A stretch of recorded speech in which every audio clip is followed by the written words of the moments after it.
pero a mí no me dejaba.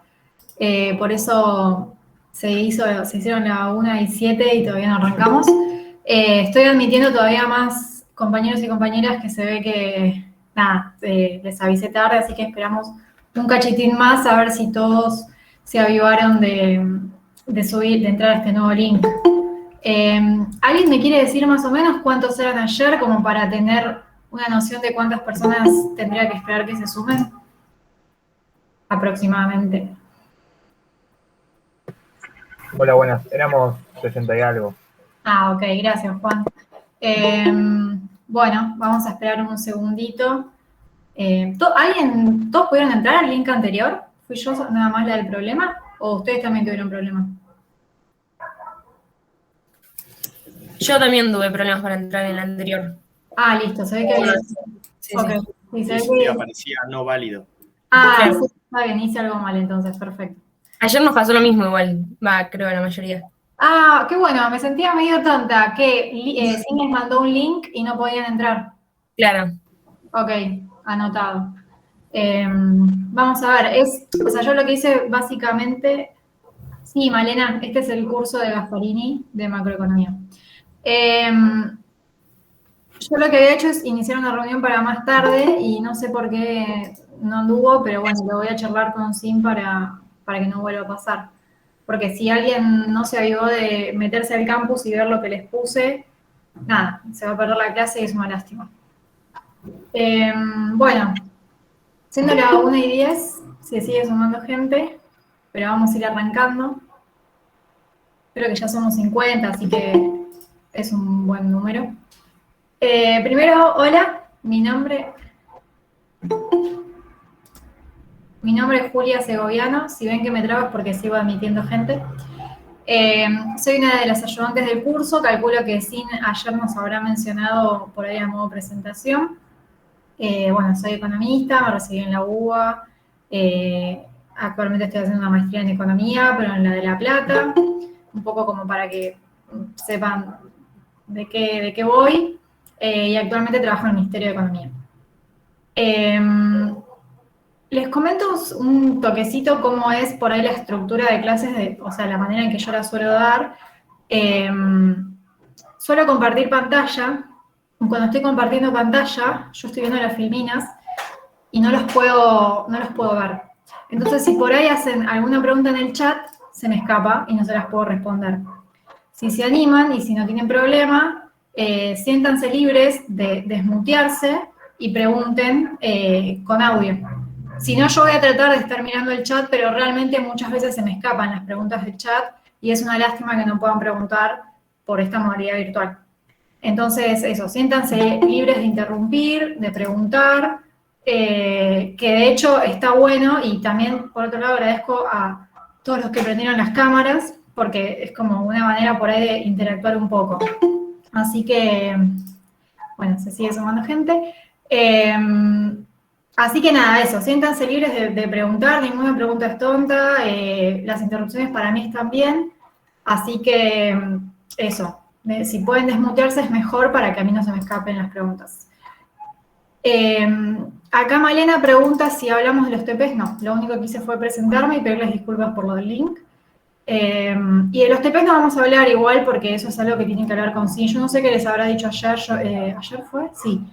O el miércoles arrancaron. No, ayer. ¿No? Bueno. Sí, ayer. Pero fue a modo de presentación y hablamos un poco de la primera parte, o sea, no habló de ningún trabajo. Ah, ok. Bueno, entonces Marina calculo que eventualmente hablarán con SIN. Igualmente, si tienen que hacer alguna entrega de algún TP, eso se les va a avisar con anticipación, se les va a dar la consigna con anticipación. Bueno, en la clase de hoy vamos a ver lo que se conoce como mercado walrasiano.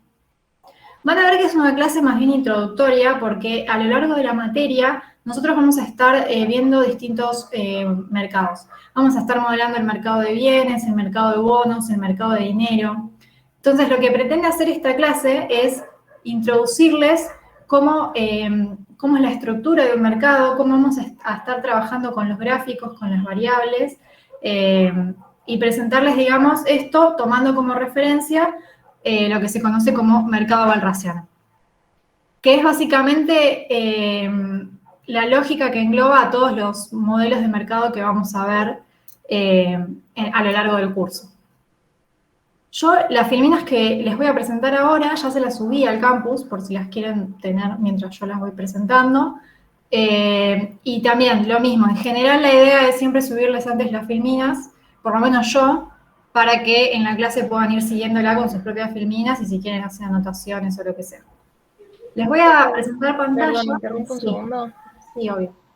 Hay gente diciendo en el grupo que todavía no puede entrar, que está esperando que lo acepten. No tengo a nadie para admitir.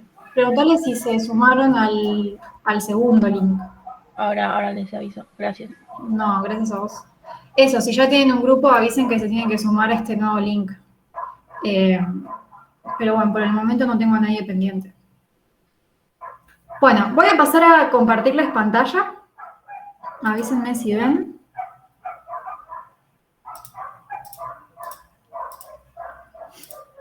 Y bueno, y acá es el momento en que, bueno, sí, ahí se está uniendo gente. A ver.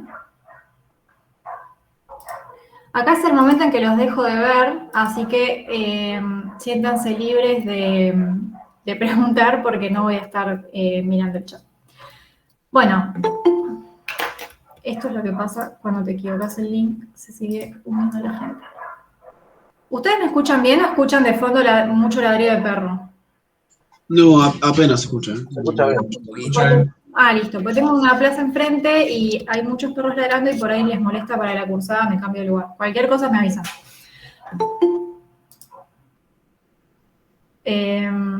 Se sigue uniendo gente, por eso no quiero... Bueno, creo que ahí estamos. Bien. Primero, para conocer cómo es un mercado balraciano, tenemos que entender que estamos hablando de un modelo de mercado en competencia perfecta.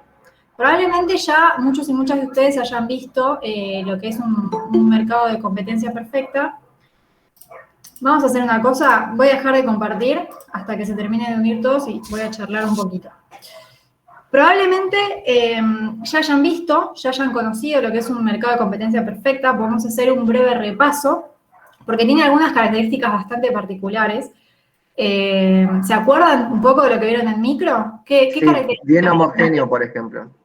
Muy bien. Los bienes en los mercados de competencia perfecta son homogéneos. Asumimos que son todos iguales y que los productores no se pueden diferenciar. ¿Sí? O sea, si el mercado es de pelotitas de tenis, no va a haber pelotitas de mayor o menor calidad, sino que van a ser todas las pelotas iguales.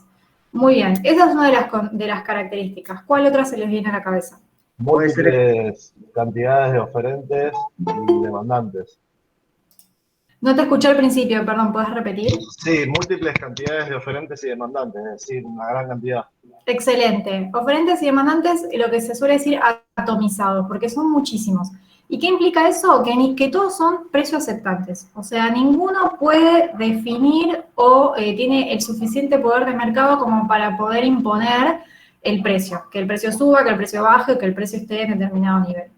Todos se presentan al mercado y tienen que aceptar el precio que hay en el mercado. Perfecto. ¿Se les ocurre alguna otra? ¿No hay asimetría de la información? Excelente. Muy bien. Vienen con un montón de memoria. Información perfecta, ¿sí? Como dice el compañero, puede ser información simétrica o información perfecta. Todos los oferentes y todos los demandantes conocen perfectamente el set de cantidades y de precios que hay en el mercado. ¿Sí? Se sabe cuántas cantidades se están ofertando y demandando y cuál es el precio por esas cantidades. Entonces, hasta acá tenemos un mercado con bienes homogéneos, con muchos oferentes y con muchos demandantes, y con información completa. Lo que supone este mercado balraciano es que la manera en que se acuerdan los precios y las cantidades en el mercado es la siguiente.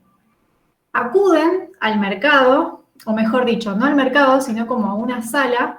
Lo que les voy a contar ahora es como una forma caricaturesca de representar cómo funcionaría un mercado en competencia perfecta, ¿sí? Traten como de tomarlo de esa manera.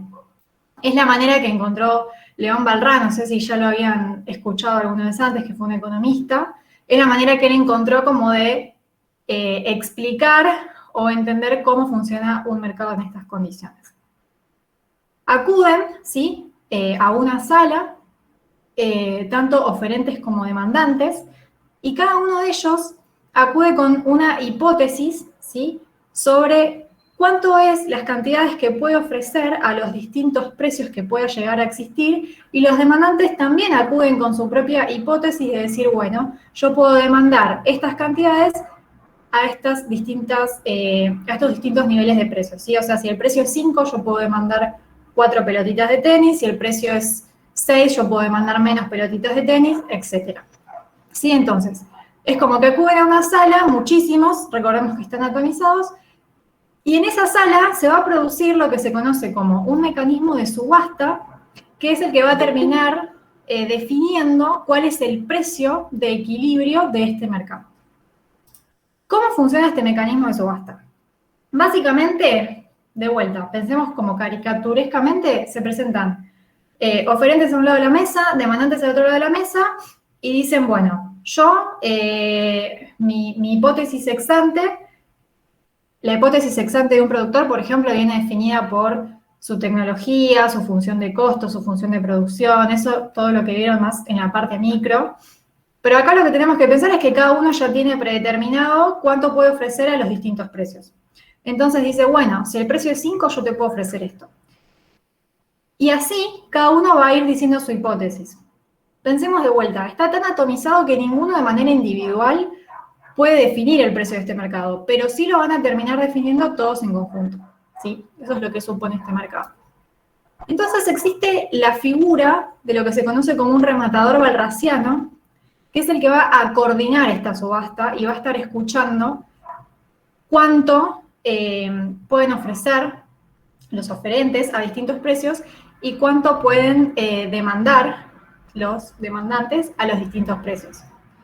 Hasta que no se pongan de acuerdo y existe la misma cantidad de oferentes y de demandantes, el rematador balrasiano no va a bajar el martillo, digamos, piensen en una subasta que dicen, bueno, vendido. Bueno, el martillo se va a bajar cuando se llegue a un equilibrio y haya igual cantidad de demandantes e igual cantidad de oferentes, ¿sí? Entonces, cada uno acude y si, por ejemplo, hay un precio, están charlando en dejar el precio a 6 pesos, y eso implica que haya muchos más demandantes que oferentes, bueno, en ese caso, el rematador balrasiano no va a bajar el martillo y van a tener que seguir poniéndose de acuerdo, y si hay muchos demandantes, ¿cómo va a ajustar este modelo o este mercado? A través del precio.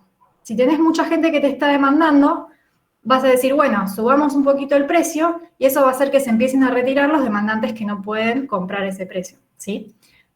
Pero hasta que no haya igual cantidad de demandantes e igual cantidad de oferentes, no se va a bajar el martillo.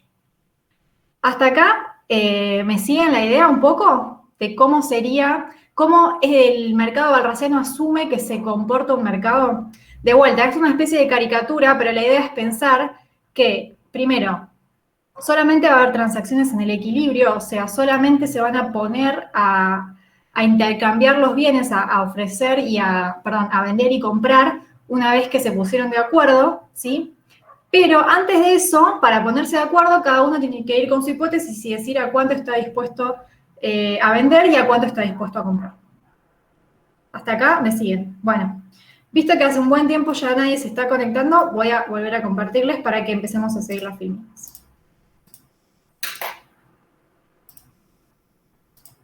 Ahí ya ven mi pantalla, ¿no? Sí, se ve. Sí. Excelente. Bueno, todo esto que les acabo de comentar se puede representar de manera gráfica en este gráfico que vemos acá. Primero, vamos a conocer qué es lo que estamos viendo en este gráfico. Vamos a conocer cuáles son las ecuaciones de este modelo. Vamos a ver cuáles son las variables y cómo se diferencian las variables, ¿sí? Ya que vamos a tener variables que son endógenas, variables que son exógenas y parámetros. En primer lugar, calculo que este gráfico les debe sonar un poquito conocido. Lo que estamos viendo en el eje Y son los precios de este mercado y lo que estamos viendo en el eje X son las cantidades, ¿sí? Y fíjense, esta va a ser la curva de demanda, que tiene pendiente negativa por la ley de demanda, que se acuerdan que es que ante la suba de un precio, cae la demanda. o ante la baja del precio sube la demanda, para que sea más claro. Y esta es la curva de oferta que tiene una política inversa, digamos. Ante la suba del precio, sube la oferta. Quieren ofrecer más los oferentes porque ganan más plata. Bueno, este modelo, este mercado walrasiano, va a tener 3 ecuaciones de comportamiento, ¿sí? Lo que se conoce como ecuaciones de comportamiento. ¿Se acuerdan que yo les dije que cada oferente y cada demandante acude al mercado con una hipótesis ex ante? O sea, antes de que el rematador walrasiano baje el martillo y defina cuál es el precio de equilibrio y cuáles son las cantidades de equilibrio, cada oferente y demandante tiene su propia hipótesis de cuánto está dispuesto a vender o comprar a distintos precios. Si unimos todas las hipótesis... Alguien creo que está desmuteado, si se puede mutear, por favor. Ahí va. Entonces, si unimos todas las, digamos, las hipótesis que tienen los demandantes y todas las hipótesis que tienen los oferentes, vamos a terminar formando esta curva de demanda y esta curva de oferta, que básicamente están diciendo eso, a todos los niveles de precios, qué cantidades están dispuestas a ofrecer, y a todos los niveles de precios, qué cantidades están dispuestas a demandar. Sí, eso es lo que vamos a estar viendo en este gráfico. Ahora, en términos de ecuaciones, ¿cómo se conforma esto? Bueno, vamos a tener una función de demanda que es justamente esta, lo que yo les digo como hipótesis ex ante que tienen los demandantes, que es que dicen, ¿cuántas cantidades están dispuestas a demandar, ¿sí?, ante distintas variaciones en el precio? Pero además, cuando yo voy a demandar, sigo por ejemplo, no sé, con la pelota de tenis, cuando yo voy a demandar una pelota de tenis, no solamente voy a mirar el precio, también seguramente voy a estar mirando si me gusta jugar al tenis o no, cuál es mi ingreso total, cuánto sale, por ejemplo, una raqueta, porque por ahí la raqueta es muy cara, entonces por más que la pelota sea barata, después no me alcanza para comprar una raqueta. O sea, voy a estar considerando un montón de otras variables, no solamente el precio, a la hora de decidir si voy a demandar un bien o no. ¿Sí? Entonces, primero para ponernos un poco en tema con la notación. Este QDA son las cantidades demandadas, ¿sí? Este QSA son las cantidades ofertadas. Y después, PA va a ser el precio del mercado en cuestión, en este caso yo les hablé de una pelota de tenis. PN es el precio de otros bienes que puedan ser suplementarios o complementarios, por ejemplo, la raqueta de tenis es complementaria. I es el ingreso de la persona, G pueden ser los gustos, y acá pueden existir cualquier variable que yo considere que pueda afectar a mi decisión de demandar la pelota de tenis. Entonces, llevándolo a un lenguaje más coloquial, lo que estamos viendo acá es de qué depende, ¿sí?, las cantidades que voy a demandar. Entonces, las cantidades demandadas son función, por eso está F, de todas estas variables. ¿Hasta acá me siguen o tienen alguna pregunta? La G, dijiste que era de gustos. Sí, pero dije sí como a modo de mi ejemplo, pero la idea de la interpretación de esto es que acá pueden meter cualquier variable que ustedes consideren que va a terminar afectando las cantidades demandadas. Está bien. Y lo mismo con la oferta, ¿sí? Acá tenemos las cantidades ofertadas, que es una variable dependiente. ¿De qué depende? Bueno, de todas estas variables que vamos a poner acá, ¿sí? Depende del precio, depende de también el precio de algún otro tipo de bien que esté relacionado con este, depende de la función de la dotación capital-trabajo del productor, ¿sí? Por ahí si tiene más capital, tiene más productividad, entonces tiene costos más bajos, entonces puede ofrecer más cantidades. Va a depender de un montón de cuestiones que puedan afectar a la producción. Entonces, esto, la función de demanda y la función de oferta, que son las que determinan cómo se van a comportar los demandantes y los oferentes, y que las vemos representadas en estas curvas, son lo que se conocen como ecuaciones de comportamiento. Y de vuelta, son esas hipótesis con las que acuden al mercado las personas y dicen, bueno, yo puedo hacer esto. Y ahí se empiezan a poner de acuerdo, pero siempre en función de sus hipótesis, o sea, de sus funciones de demanda y oferta. Y después vamos a tener una tercera ecuación de comportamiento, que es la condición de equilibrio del mercado. ¿Cuál es la condición de equilibrio del mercado? Que las cantidades demandadas tienen que ser iguales a las cantidades ofertadas. ¿Sí? ¿Por qué esto? Porque si no le ponemos esta condición de equilibrio, el rematador valrasiano puede bajar el martillo en cualquier momento, ¿sí? O sea, si yo no le digo lo tenés que bajar cuando las cantidades demandadas son iguales a las ofertadas, quizás en algún momento lo baja cuando hay exceso de demanda, en otro momento lo baja cuando hay exceso de oferta, y ahí quizás tenés algún tipo de equilibrio o algún tipo de solución, pero vas a tener varias, no vas a tener una sola. Entonces, lo que hacemos en este mercado valrasiano es poner 3 ecuaciones de comportamiento, que son la función de demanda, la función de oferta y la condición de equilibrio. Bien. Esta es la manera matemática en la que representamos estas funciones de demanda y estas funciones de oferta. Básicamente... Se cortó un segundo. No sé si dijeron algo en un segundo o un minuto. ¿En dónde se te cortó?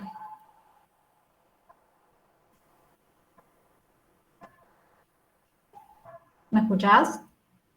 Sí, se cortó en la parte en la cual estaba hablando de los... disculpe, de los gustos, y justo iba a pasar a explicar la otra parte que está entre llaves, un corchete. Ah, sí, estoy por ahí. Volvemos sobre esta parte. Estas funciones de demanda, funciones de oferta, se pueden resumir de esta manera matemática, que la voy a pasar a explicar en un ratito, pero primero vamos a hablar de la categoría de las distintas variables para poder entender estas funciones. Bueno, hasta ahora estuvimos hablando entonces función de demanda, función de oferta, condición de equilibrio. Les dije que estas son las cantidades demandadas, estas son las ofertadas, y acá tenemos el precio y otros precios, y el ingreso, los gustos, la dotación de capital trabajo, etc. En todos los modelos que vamos a ver a lo largo de este curso y que van a ver en toda la carrera, entiendo que la mayoría deben estar estudiando para economistas, quizás hay alguno o alguna para actuario, pero para los economistas, todos los modelos que vayan a ver siempre van a consistir de variables endógenas y de variables exógenas. ¿Qué son las variables endógenas?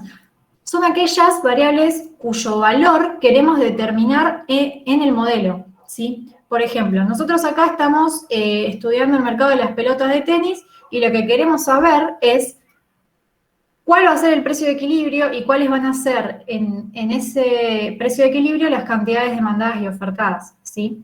Si cambia el precio o cambia cualquier otra variable, lo que vamos a querer saber es cuál es el nuevo precio de equilibrio y cuáles son las nuevas cantidades demandadas. Entonces, son aquellas variables que no sabemos su valor y que justamente se define a través del mecanismo del modelo.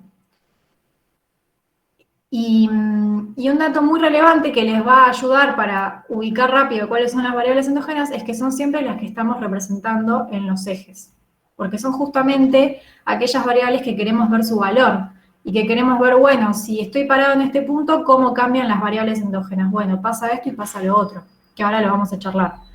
Pero se entiende, ¿no? Son las variables que se determinan en el modelo y que yo su valor no lo conozco, que su valor puede ir cambiando a medida que haya algún shock que afecte al modelo. En cambio, las variables exógenas, su valor viene dado por fuera del modelo, ¿sí?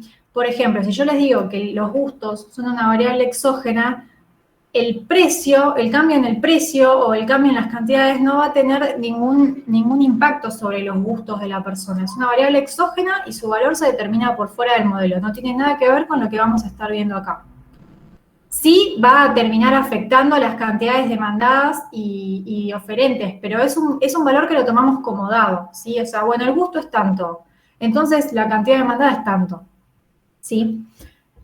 ¿Esto significa que las variables exógenas no pueden cambiar? Sí, pueden cambiar, pero cuando yo estoy analizando el movimiento en un modelo, cómo varían las variables adentro de un modelo, la variable exógena la tomo como dada. Si yo, por ejemplo, estoy viendo la demanda de pelotas de tenis en un año, bueno, en ese año la variable exógena se va a quedar fija. Después, si yo quiero ver otro año, puede ser que el gusto se haya modificado. Pero siempre que yo estoy analizando el modelo, la variable exógena la tomo como dada y su valor se determina por fuera del modelo. Y por último, vamos a tener lo que se conocen como los parámetros. Los parámetros son las sensibilidades del modelo que son fijas en el largo plazo, ¿sí? O sea, son más bien cuestiones estructurales que yo voy a tomar como, no es como la variable exógena que yo les decía, bueno, quizás el año que viene cambia. No, el parámetro probablemente el año que viene no cambie, ¿sí? Porque son como... Profe, sí. disculpe que interrumpa, ¿puedo ocultar el mensajito de abajo así puedo anotar? Ay, pensé que no lo veían, sí, ahí está. Ahí está, gracias. Ahí lo oculté. Pensé que lo veía solo yo. Bueno, entonces, estos parámetros que, como dice la Filmina, van a ser las pendientes de las rectas, son estructurales, son más bien de largo plazo. A modo de ejemplo, para que entiendan de qué estamos hablando cuando hablamos de un parámetro, en el curso vamos a ver mucho un parámetro que se conoce como la propensión marginal a consumir, ¿sí? Que es básicamente cuál es el porcentaje de tu ingreso que vos consumís. Eso en general, si estamos mirándolo en términos macroeconómicos y estamos viendo una sociedad, eso es algo como más estable en esa sociedad. Hay sociedades con una propensión marginal a consumir más alta que otras. Por ejemplo, la sociedad estadounidense tiene una propensión marginal a consumir bastante más alta que la japonesa, que es más austera y que por ahí prefiere consumir menos de sus ingresos, ¿sí? Por poner un ejemplo que se suele poner en la literatura, que por ahí hoy ya no es tan así, pero digo, ¿por qué es relevante conocer este parámetro? Porque si yo, por ejemplo, no sé, de repente sé que le aumenta el ingreso a las personas estadounidenses y también a las japonesas al mismo tiempo, yo sé que de todo ese aumento de ese ingreso, las estadounidenses van a consumir bastante más que las japonesas. Entonces, ¿qué va a pasar? Bueno, el impacto sobre el consumo va a ser más alto en una sociedad que en otra, ¿sí? Esto para que se den cuenta la relevancia que tiene un parámetro a la hora de poder entender los shocks que puede haber en distintos modelos, ¿sí? La propensión marginal a consumir es un ejemplo de un parámetro. En este caso, por ejemplo, en el mercado balrasiano, el parámetro, ¿sí? Hola, ¿puedo hacer una consulta? Sí, obvio. Usted dijo que si aumenta el salario de los estadounidenses, esto van a consumir más.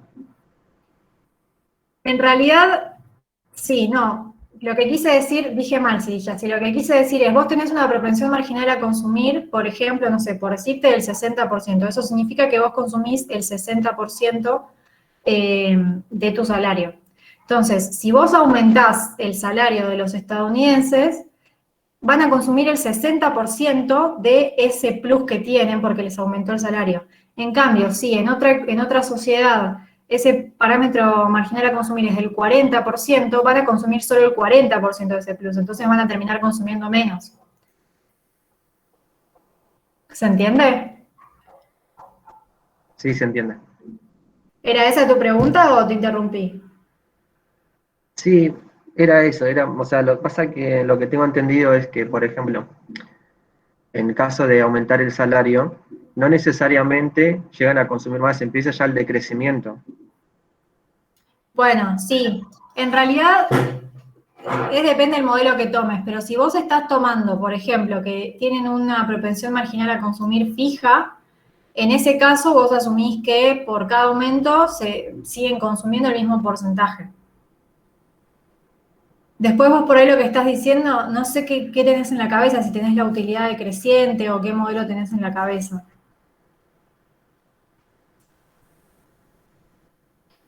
Y si no, lo que te puedes estar refiriendo, que esto también es cierto, es que cuanto más plata tenés, menor es tu propensión marginal a consumir. Eso, profe. Ah, sí, eso es cierto, claro. Pero ahí estamos dividiendo entre personas, por decirlo de alguna manera, ricas y pobres, ¿sí? O sea, las personas ricas tienen una propensión marginal a consumir más baja que las personas pobres. ¿Por qué? Porque tienen un ingreso bastante más alto. Entonces, por ahí, como vos estás, o sea, tu denominador es bastante más grande, aunque vos consumas mucho más en términos nominales, cuando te fijás, como tenés un ingreso muy alto, sigue representando poco de tu ingreso. En cambio, una persona pobre que de base necesita comer, entonces, por ahí ya solamente los alimentos dentro de tu ingreso representan, no sé, el 70% de lo que vos ganás. En una persona más rica, comer representa quizás el 10% de lo que ganás. Entonces, ahí sí, lógicamente, la propensión marginal a consumir de las personas con menos plata es más alta. Eso si lo miramos a nivel individuo, pero si yo te digo a nivel sociedad, vos podés mirar, no sé, un proxy, porque sí puede ser que las personas más ricas, si querés comparar en términos de ingresos, puede ser que las personas más ricas de Estados Unidos tengan una propensión marginal a consumir del 30% y las personas más ricas de Japón del 20%. Entonces sigue valiendo la comparación que yo les decía.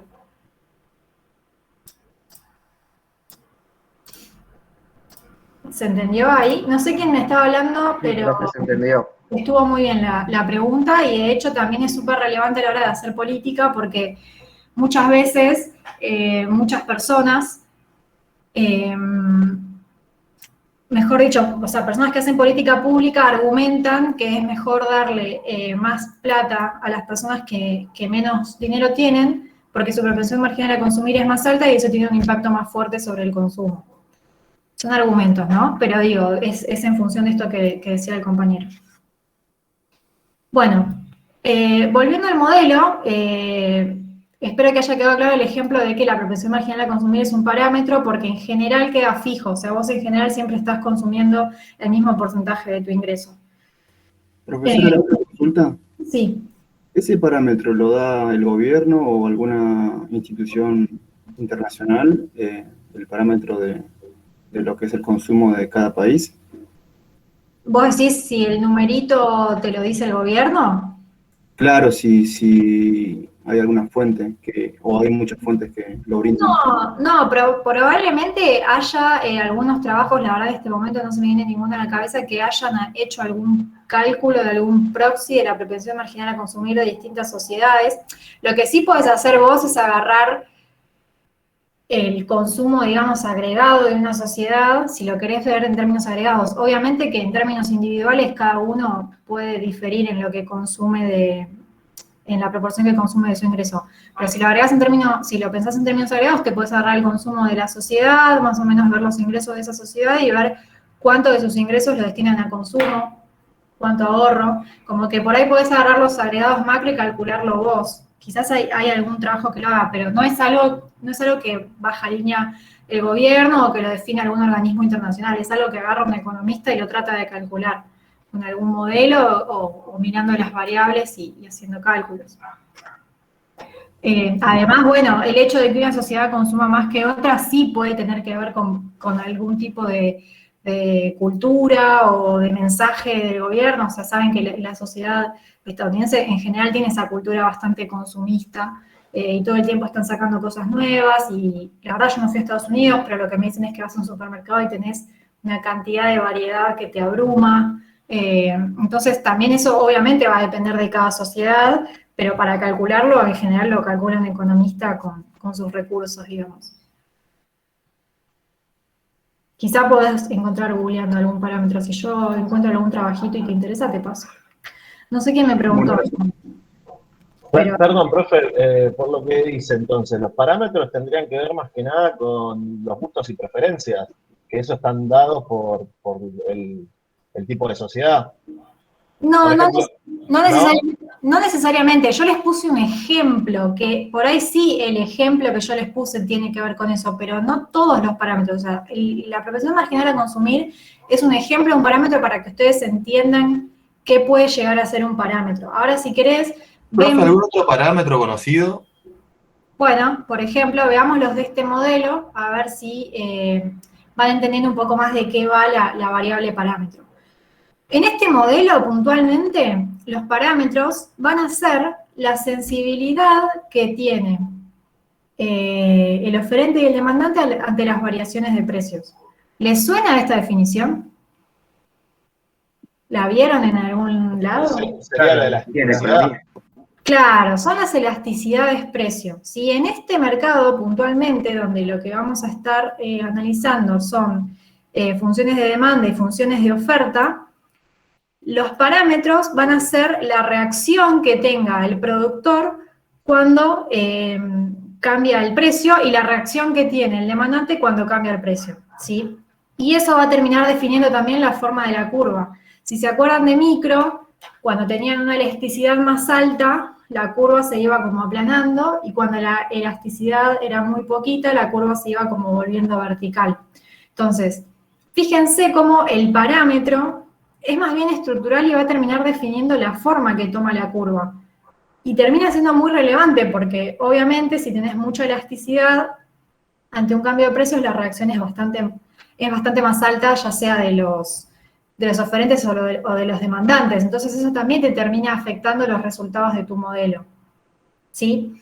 Entonces lo que se tienen que quedar de cuál es la definición de un parámetro es esta, es que es una variable más bien estructural del modelo, ¿sí? Que rige bastante el comportamiento de oferentes y demandantes, pero que no cambia. Es algo que es así, y que, por ejemplo, en este modelo te termina definiendo la forma que va a tomar la curva y cuánto reaccionan los oferentes y los demandantes ante un shock. En el ejemplo que yo les había puesto de la propensión marginal a consumir, ese es un parámetro que ustedes lo van a ver pronto, así que no se preocupen, en la función de demanda agregada de una economía. Entonces ahí vamos a ver por qué es relevante conocer la propensión marginal a consumir de todo un país. Pero en este modelo puntual lo que estamos viendo es el mercado de las pelotas de tenis, por seguir con el ejemplo, y los parámetros que vamos a tener son las elasticidades, precio. Entonces fíjense cómo que en cada modelo el parámetro va a variar y va a depender un montón de los fundamentals de ese modelo. Que también, dicho sea de paso, a lo largo del curso, cuando vayamos viendo distintos modelos, siempre se les van a decir los supuestos de ese modelo, cuáles son las ecuaciones de comportamiento, ¿sí? Porque es imposible entender un shock sobre un modelo si no conocemos bien primero los fundamentals de ese modelo. Entonces, en este mercado walrasiano ya sabemos cómo son las ecuaciones de comportamiento, que son estas tres, ¿sí? Y ya sabemos que tiene variables endógenas, exógenas y parámetros. Hagamos un breve repaso por cuáles son las variables endógenas, cuáles son las exógenas y cuáles son los parámetros. Las variables endógenas, básicamente, ¿sí? Son las que están en los ejes del gráfico. Como les había comentado, son aquellas que se determinan por dentro del modelo, que en este caso van a ser las cantidades demandadas, las cantidades ofertadas y el precio. Y después, las variables exógenas van a ser todas aquellas variables que yo les mencioné, que van a terminar determinando las cantidades demandadas y ofertadas, o sea, van a terminar teniendo un impacto y una relevancia, pero que a priori van a estar fijas, vienen dadas, no es que las vamos a cambiar con el modelo.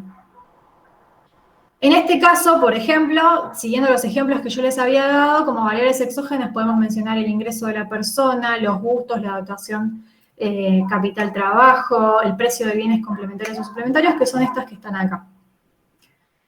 ¿Hasta acá me siguieron? Bien. Sí, profe. Yo tengo una duda igual. Sí. Que hasta ahora todo lo que está diciendo son como características de un mercado de competencia perfecta, entonces me quedó la duda de cuál sería la diferencia entre un mercado walrasiano y uno de competencia perfecta, o si son lo mismo. No, son lo mismo. El mercado walrasiano es un mercado de competencia perfecta. Perfecto, gracias. O sea, asume todo lo que estuvimos charlando, que son las características de los mercados de competencia perfecta. Y bueno, y por último teníamos los parámetros que ya los discutimos bastante, que en este caso van a ser las elasticidades y lo que le va a dar forma a la pendiente que tengan las curvas. Entonces, conociendo esto ya podemos contar un poquito cómo es la manera matemática resumida de presentar estas funciones. En primer lugar, la función de demanda, de vuelta tenemos la variable dependiente, que son las cantidades demandadas, y en la A lo que estamos haciendo es agrupando todas las variables exógenas que yo les mencioné que estaban acá, ¿sí? Y que básicamente, bueno, acá viene un comentario que les voy a hacer, porque si alguno está muy canchero con la matemática, se van a dar cuenta que estamos poniendo las variables de manera invertida. Ustedes en general, siempre que vieron modelos micro o gráficos, lo que se hace es poner la variable dependiente en el eje de las Y, y la variable independiente en el eje de las X. Pero acá lo hemos invertido porque en economía siempre en general se miran los precios sobre el eje Y y las cantidades sobre el X. Entonces quisimos como sostener esa notación habitual porque es como bastante más rápido y es la que van a encontrar más común en los libros. Gracias, profe. No, Profe, sí. ¿hay alguna razón por la que se decidió que los precios van generalmente en el eje Y o solamente por hábito, así por convención? Claro, es como una especie de notación convencional de la economía, no es que haya una explicación, digamos, racional, por así decirlo, o económica. Tranquilamente vos podrías modelar esto y poner los precios acá, pero quisimos como mantener como lo van a encontrar siempre. Van a estar viendo siempre que si se modela un precio, incluso en micro ustedes deben haber modelado en general los precios en el eje y es una cuestión más convencional que otra cosa. Pero bueno, no nos detengamos tanto en eso porque no es algo, digamos, que les va a generar ningún inconveniente o que hace a los fines del modelo. Solamente para que lo tengan claro por si cuando están viendo esta ecuación se marean. Pero bueno, básicamente en la A vamos a estar agrupando todas las variables exógenas, o sea que si, por ejemplo, se incrementa el ingreso, ese como shock va a estar como pegando en la A. Después, acá tenemos el parámetro que habíamos charlado, que si lo pasamos al lenguaje matemático es la pendiente de la recta, que fíjense que es negativo, porque la pendiente de la curva de demanda es negativa, de vuelta por la ley de demanda que dice que cuando caen los precios sube la demanda. Y acá tenemos la función de oferta que en la letra C va a estar agrupando a todas sus variables exógenas, y después tenemos la pendiente, que en este caso va a ser D y que es positiva, y el precio, que es la variable independiente que queremos ver cómo termina afectando a las cantidades demandadas y a las cantidades ofertadas. Y por último tenemos la condición de equilibrio que les había comentado que era, es una condición que le ponemos al modelo para que exista una sola solución y que sea única. Porque fíjense lo siguiente, tenemos un modelo de 3 ecuaciones y de 3 variables. ¿Cuáles son las 3 variables? Precio, cantidades ofertadas y cantidades demandadas. ¿Sí? Que tengamos un modelo de 3 ecuaciones y de 3 variables implica que el sistema es determinado y que existe la solución y es única. Eso para quienes se acuerdan de álgebra. Si nosotros no pusiéramos esta condición de equilibrio, tendríamos un sistema de 2 ecuaciones y de 3 variables. Y en ese caso existirían múltiples soluciones. Por eso esta condición de equilibrio es relevante para que tengamos una sola solución y para que exista esa solución. Bien. Esto ya un poco lo charlamos todo. Como les dije, las variables endógenas son 3. Entonces, si bien las cantidades ofertadas siempre van a ser iguales a las demandadas, es como que ese numerito va a ser siempre el mismo, eso no quita que sean 2 variables, ¿sí? O sea, que sean 2 variables independientes. Entonces tenemos 3 variables endógenas que son precios y cantidades demandadas y ofertadas. Después las ecuaciones... Sí. Vamos a ver igual un ejemplo acerca de esas variables, de cómo podemos calcularlas para darle por ahí un entendimiento más claro. Sí, por supuesto. Eso lo llamo ansiedad. Obvio. Ahora vamos, después de esta presentación del modelo, les voy a contar cómo funciona el modelo y cómo son los ajustes y cómo responde el modelo ante un shock exógeno. Lógicamente, sí. Pero como les decía antes, es muy importante que antes de empezar a ver cómo funciona un modelo, ustedes tengan bien en claro todo esto, porque si no es muy difícil después explicar cómo funciona el modelo porque no entendés cuál es el comportamiento de los agentes, qué variables necesito explicar y cuáles no, etc. Pensé que se había unido alguien. No, alguien habló al chat, ¿no? Se podría decir que las variables exógenas son las componentes de las ecuaciones de comportamiento. David, no sé si termino de entender tu pregunta. Las variables exógenas sí influyen, digamos, en el comportamiento de los agentes. Si esa es tu pregunta, sí. Si querés extenderla, no hay ningún problema. Bueno, entonces tenemos las ecuaciones de comportamiento y tenemos la condición de equilibrio. Esta pregunta que ven acá, quizás para este modelo, no sé si es tan relevante, pero sí vamos a ver lo que son las identidades cuando vean cuentas nacionales. ¿Qué pasa? Esta ecuación que vemos acá es la que yo les decía, que es una condición de equilibrio, es esta, que les decía, bueno, ex ante, o sea, cuando yo hablo de ex ante y ex post, significa que hay algo, un hecho en el medio que separa entre estar antes de ese hecho o estar después de ese hecho. En este caso, tenemos al rematador balraciano que baja el martillo. Entonces, si yo hablo de ex ante, me estoy refiriendo al periodo antes de que el rematador balraciano baje el martillo. Y por eso yo les decía que los oferentes y los demandantes acuden al mercado con una hipótesis ex ante, ¿sí? O sea, antes de que haya un equilibrio de mercado, ellos están diciendo, bueno, yo quisiera ofrecer y demandar a tal precio, tales cantidades. Ex ante nosotros le estamos pidiendo al rematador balrasiano que establezca esta condición de equilibrio antes de bajar el martillo, ¿sí? Para que podamos tener una solución única. Ex post, una vez que el rematador balrasiano ya bajó el martillo, esta ecuación se convierte en lo que llamamos una identidad, porque es algo que se cumple sí o sí. Ya no es una condición que le estoy pidiendo al modelo, sino que es algo que una vez que estoy en equilibrio, es algo que está ocurriendo sí o sí. O sea, toda vez que el rematador balrasiano haya bajado el martillo, las cantidades demandadas van a ser iguales a las oferentes. Es algo que es así y que lo conozco y que ya lo voy a saber. Es una diferencia sutil y es más bien técnica, pero es importante que la conozcan porque por ahí, a lo largo, digamos, del curso, se van a encontrar con identidades que es básicamente, si vos tenés que ya ocurrió un determinado hecho, entonces esa ecuación ya se convierte en algo como fijo, que tiene que ocurrir sí o sí. Y después, ¿por qué el parámetro D pertenece a los reales positivos? Es por lo que habíamos comentado. La curva de demanda tiene pendiente positiva, la curva de oferta tiene pendiente negativa y la curva de oferta tiene pendiente positiva porque asumimos también como comportamiento de los productores que toda vez que el precio suba van a querer ofrecer más. Y acá viene lo que preguntaba el compañero, que es ¿cómo funciona este modelo? O sea, ¿cuál es el proceso de ajuste cuando tenemos un desequilibrio? Vamos a asumir que estamos en un punto... ¿Profe? Sí.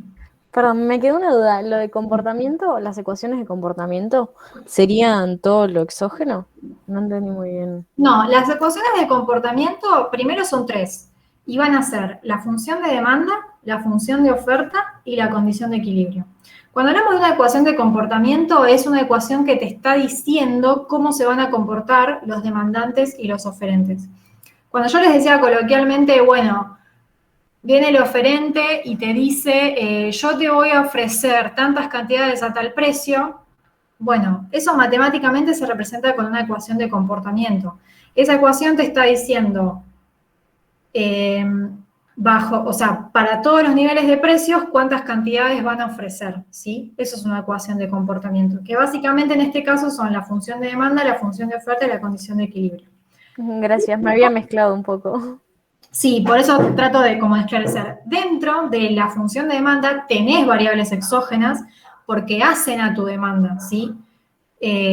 Por ejemplo, como les decía, los gustos. Si a mí no me gusta jugar al tenis, no voy a comprar una pelota de tenis, ¿sí? Entonces, efectivamente hay variables exógenas que están impactando en mi función de demanda o en mi ecuación de comportamiento, que es lo mismo, pero el hecho de que sea exógena lo que está diciendo es, bueno, tu gusto se define por fuera del modelo, o sea, no es que eso va a tener alguna implicancia sobre los precios o las cantidades demandadas, ¿sí? Sobre la resolución de los precios o cantidades demandadas. Profe, ¿puedo Sí. entonces, creo que las variables endógenas son 3, entonces? Sí, crees y es correcto, efectivamente son 3. Perfecto, nada más. Cantidades demandadas, las cantidades ofertadas y el precio del mercado. Bien. Proceso de ajuste natural. Vamos a ver cómo ante algún desequilibrio de alguna variable endógena ajusta este modelo para todo el tiempo estar retornando al equilibrio, ¿sí? Supongamos que estamos en un punto como el punto B. B de bueno. ¿Qué es lo que está ocurriendo? Bueno, estamos en un precio igual al P1 que vemos acá. A este precio, P1, definido por las ecuaciones de comportamiento, sabemos que los demandantes van a demandar esta A, ¿sí? Que es, ¿por qué sé que van a demandar esto? Porque es el punto de la curva de demanda para el cual coincide con el P1. Entonces, sabemos que si estamos en precios como el de P1, los demandantes van a demandar estas cantidades QA, pero ¿qué va a pasar con los oferentes? van a estar ofreciendo, porque acá es cuando me choco con la curva de oferta, estas cantidades QE. Entonces, ¿qué está pasando acá con las cantidades? Son distintas. Son diferentes. Exacto, no se está cumpliendo mi condición de equilibrio. Y puntualmente, ¿qué es lo que está pasando? Que las cantidades ofertadas son más grandes que las demandadas. Por lo tanto, tengo un exceso de ¿qué? De oferta. De oferta. Excelente. Entonces, estoy en un desequilibrio. Si estoy parada en el precio P1, este no es un precio de equilibrio, ¿sí? Es un precio en el cual yo tengo un exceso de oferta. Y si volvemos a la caricatura que yo les había hecho de cómo se supone que funciona en este mercado, lo que va a estar pasando es que a este precio P1 muchos oferentes digan, sí, a mí me dan los costos y me da mi función de producción para poder ofrecer todas estas cantidades a precio 1, pero muchos demandantes van a decir, no, yo ese precio no lo puedo comprar. Entonces empieza a haber esta discusión, este mecanismo de subasta de, bueno, listo, a este precio no se están igualando las cantidades ofrecidas y demandadas, entonces el rematador balraciano empieza a bajar el precio, ¿sí? De vuelta, es como una especie de subasta, piénsenlo de esa manera. Entonces empieza a bajar el precio y dice, bueno, a este precio, ¿cuántos oferentes tengo y cuántos demandantes tengo? Y empieza a ver ese mecanismo de subasta hasta que el rematador balraciano encuentra un precio donde los oferentes y los demandantes son iguales. ¿Qué es lo que nos tenemos que llevar de esto? Que si yo estoy en un punto como el P1 y el desequilibrio que yo tengo es un exceso de oferta, lo que voy a tener es que tengo muchos oferentes y tengo pocos demandantes. Si yo quisiera equilibrar esto, lo que tengo que hacer que es bajar los oferentes y subir los demandantes. Y para hacer eso, tengo que mover el precio. ¿Y hacia dónde tengo que mover el precio? Si yo lo que quiero es tener más demandantes. O menos. Hacia abajo. Hacia abajo. ¿Sí? O sea, profe, perdón. En P1 lo que tendríamos es sobreproducción. Sí, es una manera de verlo. Tenés más producción de la que se quiere demandar, sí. Sí. Entonces, ¿cómo ajusta de manera natural? ¿Por qué decimos natural? Porque es a través de un movimiento, digamos, del propio mercado o del propio mecanismo de subasta. Bueno, estoy en P1, entonces los demandantes están parados sobre el punto A y los oferentes sobre el punto B. Y lo que acabamos de concluir es que para poder llegar a un equilibrio el rematador balraciano va a tener que empezar a bajar el precio, porque esa es de la única manera que te deshaces de oferentes y tenés más demandantes. Entonces empieza a bajar el precio y los oferentes que dicen, no, yo a ese precio más bajo no puedo vender, se retiran voluntariamente, esto es lo que asume el modelo, se retiran voluntariamente del mercado y entonces te empiezan a quedar menos oferentes. Y en el caso de los demandantes, ven que empieza a bajar el precio y dicen, ah, no, sí, yo a ese precio sí te puedo comprar. Entonces empiezan a aparecer demandantes. ¿Cómo lo vemos esto en el gráfico? Así. Estoy en este punto y me empiezo a mover sobre la curva de oferta en el caso de los oferentes, ¿sí? Y me empiezo a mover, en el caso de los demandantes, sobre la curva de demanda. Hasta que se crucen, ¿sí? Oferentes y demandantes y sean las mismas cantidades, y ahí yo ya tengo mi precio de equilibrio, el rematador balraciano baja el martillo y dice, listo, perfecto, las transacciones se van a realizar a este precio de equilibrio. Y en función de ese precio de equilibrio sabemos que, bueno, habrá estas cantidades. Algo súper importante, ¿qué tipo de variables les estuve moviendo? O sea, Endógenas, porque se están moviendo a lo largo de la curva. Exactamente. Si fuesen exógenas, se desplazaría la curva. Exactamente, muy bien. Son variables endógenas, ¿sí? Las cantidades demandadas y las cantidades ofertadas. Y también el precio. Como dijo el compañero, toda vez que yo me esté moviendo cantidades endógenas, el desplazamiento va a ser sobre la curva. No va a haber ningún movimiento de otra curva, no va a aparecer ninguna otra curva, sino que voy caminando por esta curva, ¿sí? Bien, esto es como una suerte de resumen de lo que estuvimos viendo hasta recién, para ver si algunos conceptos quedaron claros. En primer lugar, como les decía, la manera en que se llega hacia el precio de equilibrio y las cantidades demandadas es a través de un mecanismo de subasta, ¿sí? Una especie de quién da más. Y lo que estamos suponiendo son los mismos supuestos de un mercado de competencia perfecta, que es que tenemos infinitos oferentes y demandantes, y que como son tantos, ninguno tiene el poder de mercado suficiente como para poder imponer el precio. O sea, son todos tomadores de precios. De vuelta, no lo pueden imponer de manera individual, entonces lo terminan definiendo en conjunto. Y esto es un buen resumen, ¿sí? Por si en algún momento, no sé, no lo pueden razonar o se olvidan. Estas son las dos leyes de ajuste natural.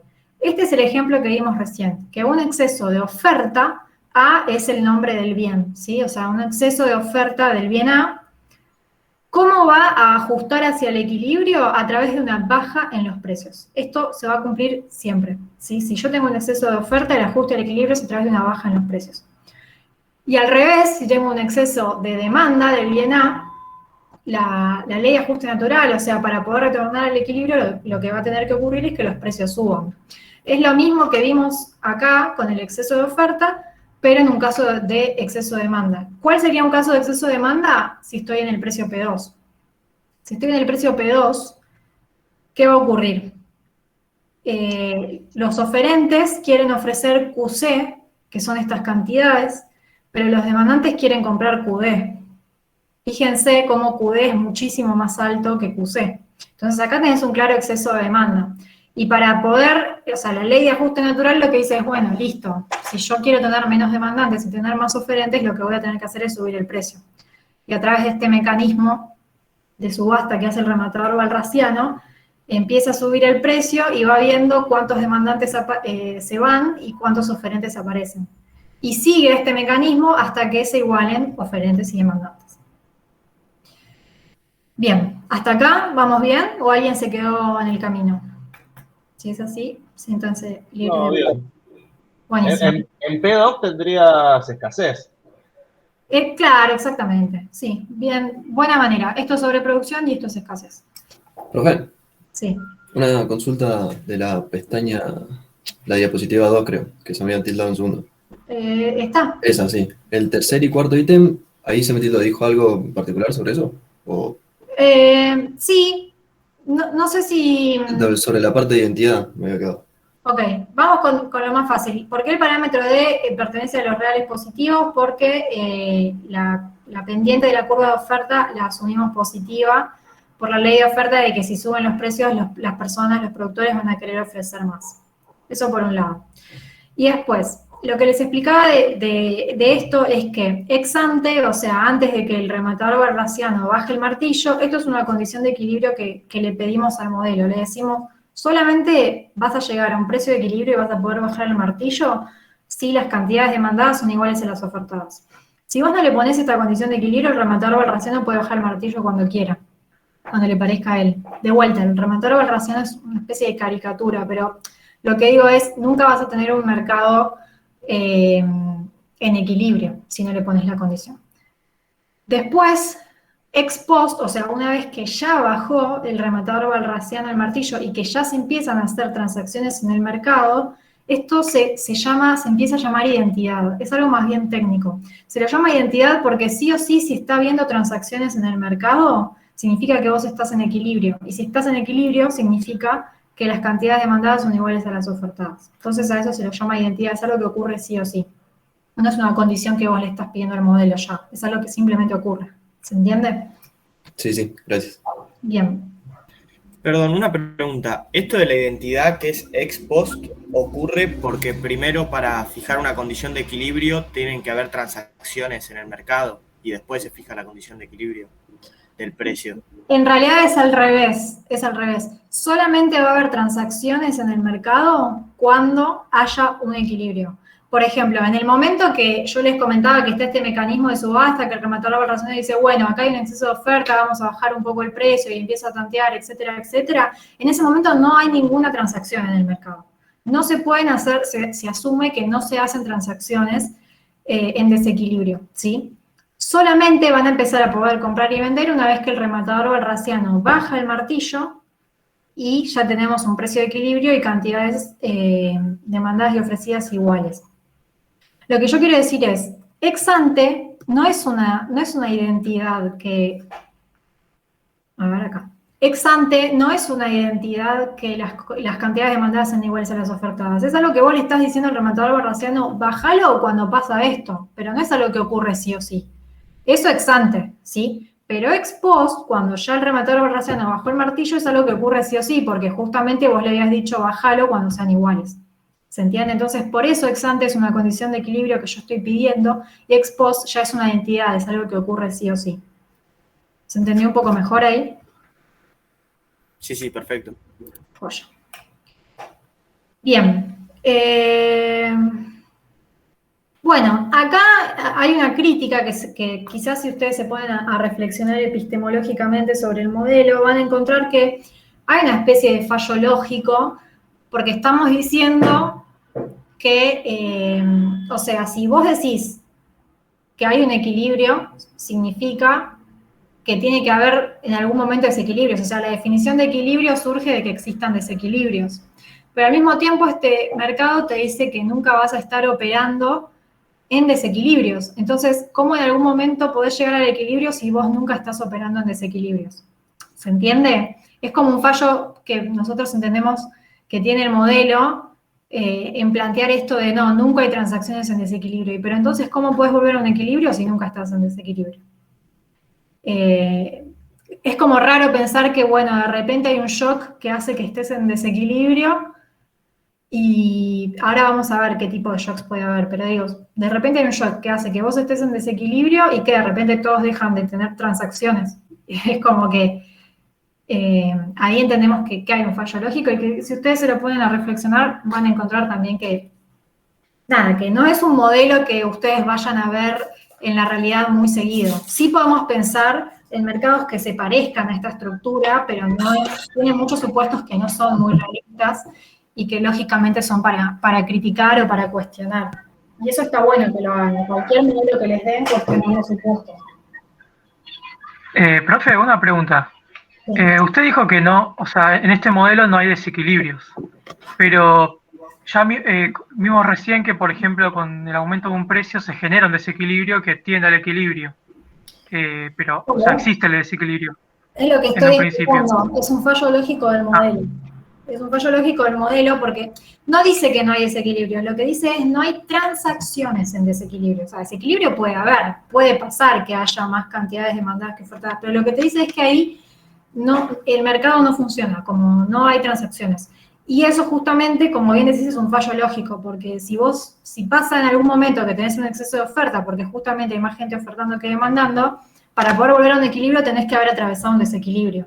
Entonces, efectivamente es un fallo lógico que tiene el modelo. Claro. Como Eso la tiene- sí. ¿Eso tiene que ver con que es un modelo estático? No, tiene que ver con que tiene un fallo lógico, porque tenés modelos estáticos que te dicen que sí hay transacciones en el desequilibrio. En desequilibrio. O sea, este modelo está asumiendo que no hay transacciones en desequilibrio y eso es lo que hace que aparezca este fallo lógico. Pero si vos el modelo tuviera el supuesto de que sí hay transacciones en desequilibrio, este fallo lógico desaparece, porque no te está diciendo que nunca estás en desequilibrio. Profe, ¿un modelo de desequilibrio sería el monopolio, digamos? No, no existen modelos de desequilibrios. Un desequilibrio es cuando las cantidades demandadas son distintas a las ofertadas. Sí, o sea, un desequilibrio es esto. No es que hay un modelo de desequilibrio y un modelo de equilibrio. Todos los modelos tienen equilibrios y desequilibrios. O sea, en todos los modelos que vean va a haber una condición de equilibrio. Ahora, ¿qué puede pasar? Puede pasar que no estés en ese equilibrio en algún momento, ¿sí? Lo que pasa que este modelo puntual lo que está diciendo es, no, pero si vos estás en desequilibrio no hay transacciones en el mercado. Y ahí decís, pero ¿y cómo puede ser? O sea, ¿cómo puedo volver a un equilibrio si nunca tengo transacciones en desequilibrio? Entonces ahí es como que hay una falla lógica, pero eso es porque este modelo supone eso. Pero si yo mañana te presento un modelo y no te digo que no hay transacciones en desequilibrio, ese fallo lógico desaparece. ¿Se entiende? O sea, por eso los supuestos son súper importantes en los modelos. Pero no es que hay modelos de desequilibrio o modelos de equilibrio. Todos los modelos van a tener equilibrio y desequilibrio. Vos siempre tenés que conocer cuál es la condición de equilibrio del modelo, porque a partir de eso sabés cuándo estás en desequilibrio. Cuando no estás en equilibrio, estás en desequilibrio. ¿Se entendió un poco? Sí, sí, profe. Entonces, en este modelo no te dicen un punto, por ejemplo, en el que los oferentes ganen más dinero, porque asumen que solo venden en Exactamente. punto de equilibrio. Exactamente. Ok. Bien. A ver, ¿cuánto falta? No falta mucho. Bien, algo muy importante que está bueno tener en cuenta, por ahí no tanto cuando analizamos un modelo, pero sí, por ejemplo, si se hace política pública, es que existe un tiempo lógico y un tiempo histórico. El tiempo lógico es, yo les dije, ¿no? Estoy en el punto B, el rematador balrasiano baja el martillo, el rematador balrasiano empieza a bajar los precios y entonces vuelvo al equilibrio. Ok, yo les dije que eso ocurre en el modelo, ese es el tiempo lógico del modelo. Pero si yo lo traslado a la realidad, a un tiempo histórico, hay que ver cuánto tiempo tardan en ponerse de acuerdo los oferentes y demandantes, porque por ahí tardan un montón. No es simplemente tipo, bueno, baja el precio y chau. Por ahí tardan mucho, ¿sí? Y en el medio, como se está tardando tanto, empieza a haber transacciones en desequilibrio, por ejemplo, por decir algo. Entonces, es importante y es relevante tener como conciencia de qué es lo que pasa en la realidad y no solamente estar pensando en el movimiento del modelo. Un buen ejemplo que les aparece en la filmina son estos dos mercados. La velocidad de ajuste del mercado cambiario es altísima, ¿sí? O sea, por ejemplo, me voy al mercado blue, sube un poquito la demanda, se dispara mal el precio, ¿sí? Ahora, mercado de trabajo tiene una velocidad de ajuste mucho más lenta, ¿sí? Piensa en el mercado de trabajo como que el precio son los salarios. Cuando aumenta la demanda de trabajo, los salarios no se mueven muy rápido al alza, ¿sí? Tampoco se mueven a la baja los salarios, son rígidos en la vida real. Vamos a ver más adelante en el curso modelos de mercado de trabajo donde se supone que los salarios son flexibles y ajustan tanto al alza como a la baja. Pero piensen los 2 segundos, tener una caída nominal del salario es algo rarísimo. Piensen en otro país, no en Argentina donde hay inflación, ¿no? Perdón, profe. ¿Tiempo histórico cómo es? Espérame que alguien habló al chat. Puso un ejemplo. El tiempo histórico es... El tiempo histórico es, por así decirlo, la realidad, o sea, el tiempo que realmente tardan en moverse las variables, porque yo en el modelo te digo, ¿no? Bueno, estás en el punto B, baja el precio y te vas al equilibrio. O sea, listo, pasa eso, vos sabés que ese es el movimiento. Pero cuando vos tenés que pensarlo en un mercado puntual, por ejemplo, pensemos en el mercado de trabajo, si yo te digo que aumenta, por ejemplo, la demanda de trabajo, o sea, las empresas quieren contratar más trabajadores, ¿qué tendría que pasar con el precio? Si aumenta la demanda de trabajo, tenés un exceso de demanda. Entonces, ¿qué tendría que pasar con el precio que en este mercado de trabajo es el salario? Tendría que aumentar. Los salarios, por ejemplo, en una estructura como la de Argentina, para que aumenten, si tenés un sindicato, tienen que ir a paritarias, tienen que cerrar, acordar cuál va a ser el aumento. También miran la inflación, o sea, digo, tenés un montón de cuestiones en la realidad que pueden hacer que sea un mercado con tiempos bastante más lentos que los que vos estás mirando en el modelo, ¿sí? Entonces, es importante tener en cuenta eso, sobre todo cuando haces política, porque por ahí vos, como persona que hace política pública, genera un shock a propósito para modificar algún comportamiento y la gente tarda un montón en modificar ese comportamiento. Entonces, el shock que vos generaste, ¿verdad? Te va a servir, pero súper a largo plazo, y por ahí vos querías un efecto más rápido, ¿sí? Nada, son como cosas que siempre hay que tener en cuenta cuando se mira un modelo. Profe, tengo una pregunta. ¿Cómo sería el mercado de trabajo en la gráfica? O sea, en la parte de precios sería el salario, por ejemplo. Sí, para tu tranquilidad, vamos a ver, hay todo, no sé si vieron el cronograma, pero hay todo un módulo sobre mercado de trabajo, así que lo vamos a ver en detalle. Pero contestándote rápido, acá en donde están los precios se ven los salarios, ¿sí? Y en las cantidades se ven las cantidades demandadas. En las cantidades se ve la cantidad de trabajo. Pero después tenés la curva de oferta, que la curva de oferta son los trabajadores, o sea, son los que ofrecen su mano de obra. Porque vieron que uno siempre dice, tengo una oferta laboral, entonces a veces se confunde y dice, es la empresa la que ofrece. Pero cuando hablamos en términos matemáticos y en modelos de mercado de trabajo, la oferta siempre son los trabajadores y la demanda, quienes demandan ese trabajo, son las empresas. Entonces es simplemente eso. Acá tenés el salario. O sea que es al revés, en ese caso. Al revés, ¿qué? Claro, porque en el caso que yo, por ejemplo, lo tome como un producto, sé que los oferentes son las empresas y los demandantes son las personas. Claro, exactamente. En el mercado de trabajo el oferente es el trabajador. Claro, yo te lo preguntaba porque yo te lo preguntaba porque no me cerraba eso. Yo pensaba que los oferentes eran las empresas y yo digo, qué raro que a que suba el sueldo, digamos, la empresa ofrezcan más oferta laboral. O sea, siempre se tiende que la empresa, mientras más bajo sea el salario, más oferta laboral haya. Excelente, sí, exactamente. Por eso la demanda se ve, en la demanda ponemos las empresas. Y ahí vas a ver que se respeta. Igual, esos son fundamentos micro, ¿sí? Vamos a ver también un mercado de trabajo con fundamentos macro, que es bastante más realista y que mete a los sindicatos, al PBI. Van a ver que el PBI, si sube o si crece, está bastante relacionado con la cantidad de empleo, porque lógicamente, si te está creciendo la economía, también más empresas van a querer demandar trabajo porque tienen más producción. Entonces, no solamente depende del valor del salario, depende de otras cosas, y hay otros modelos que lo plantean. Profe, ¿y el mercado cambiario cómo sería? Paso un segundo ¿cómo se dice? Un aviso parroquial, bueno, algo así. Nicolás Godoy está preguntando si hay algún grupo de WhatsApp del curso, si alguien lo puede unir o fíjense, porque nada, en estos tiempos virtuales me parece que los grupos de WhatsApp son salvadores. Volviendo a la pregunta de Luciano, ¿era? ¿O de Ramiro?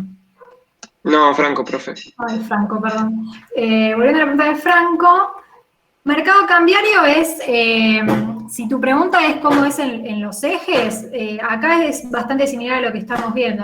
En el precio tenés el precio del dólar, y en las cantidades, o sea, en el eje de las X tenés las cantidades demandadas y ofrecidas de dólares, ¿sí? Entonces, si sube la cantidad demandada de dólares, ¿qué pasa con el precio? Que el precio, en este caso, ¿qué vendría a ser? El precio del dólar es el tipo de cambio, ¿sí? La cotización. Claro. Entonces, si suben las cantidades demandadas de dólares, ¿qué pasa con el precio? Sube. Pero fíjense que sube mucho más rápido que en el mercado de trabajo lo que suben los salarios. En general, el mercado de trabajo es un mercado más rígido y los efectos tienen bastante rezago. Por ahí vos haces hoy una política para afectar al mercado de trabajo y ves el efecto 6 meses después. Con el dólar nada que ver, es un mercado recontra, con una velocidad de ajuste rapidísima, ¿sí? Enseguida con más demanda sube el precio y enseguida si aparece mucha oferta de dólares el precio se estanca o cae. Tiene una velocidad de ajuste bastante más rápida. Una pregunta. Perdón. Sí, decime. Una pregunta. ¿Y puede ser que los mercados, la velocidad que ajustan dependa de las variables exógenas o de lo grande o chico que sea el mercado? Sí, por supuesto. En el caso, por ejemplo, yo les decía el dólar blue porque es un mercado chico, no tiene mucho volumen, el blue puntualmente. Entonces, enseguida, cuando aparece demanda, vuela el precio, vuela el tipo de cambio. Lo mismo si aparece oferta, cae el tipo de cambio, cae el valor del dólar blue.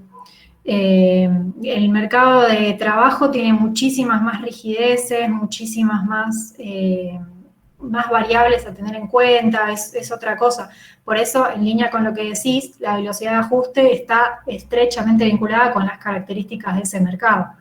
De vuelta, es muy importante conocer cómo funciona un mercado y cuáles son las características de un mercado para entender cómo puede afectar un shock en ese mercado. Está muy bien el comentario porque sí, está muy vinculado. Bueno, veamos entonces cómo el famoso shock exógeno que les vengo diciendo, o sea, cómo un shock exógeno en una variable que no tenga nada que ver ni con los precios ni con las cantidades, sino una variable que puede cambiar su valor, pero viene por fuera del modelo, cómo un shock exógeno impacta en este mercado balraciano que estamos viendo, y cómo es el retorno al equilibrio, ¿sí? Como les decía, la clase de hoy es una clase introductoria en la que estamos viendo todo esto porque en las clases siguientes, que van a ser por ahí más divertidas, se van a ver modelos ya con variables macro, ¿sí? Como consumo, gasto público, inversión, PBI, etcétera, Entonces, ahí lo que vamos a estar viendo es cómo un shock exógeno impacta sobre el modelo que estemos viendo en ese momento y cuáles son los resultados de las variables macro. Entonces, es muy importante que entiendan la clase de hoy para después poder empezar a jugar con otros modelos ya más divertidos que este, ¿sí? Entonces, supongamos que tenemos un shock exógeno y que varía el ingreso de las personas. O que si quieren, incluso, siempre también se toma como que si varía el PBI, o sea, la actividad y el ingreso de una economía, en general, aumenta también el ingreso de las personas, sí.